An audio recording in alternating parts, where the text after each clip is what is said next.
ginatutukan sang PCPO o kung Bacolod City Police Office ang pagsulod sang dako nga supply sang ilegal nga droga sa syudad sang Bacolod. Yan ang balita. Hugot nga ginabantayan sang Bacolod City Police Office ang pagsulod sang dako nga supply sang ilegal nga droga matapos makabaton sang impormasyon nga may mga grupo na nga posible nagadala sa syudad. Suno kay Police Colonel Eugene Rabadomia, City Director sang BCPO, padayon ang ila koordinasyon sa Regional Drug Enforcement Unit o kon RDEU kag iban pa nga kapulisan agud mapabakod ang kampanya kontra ilegal nga droga sa Bacolod kag sa bug-os nga rehiyon.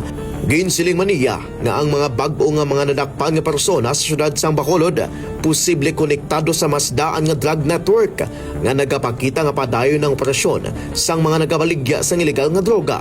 Bisan pa sa mga operasyon sa otoridad, ginpayag sang BCPO nga isa kadako nga problema ang padayon nga mas mataas nga demand sang shabu sa syudad sang Bacolod.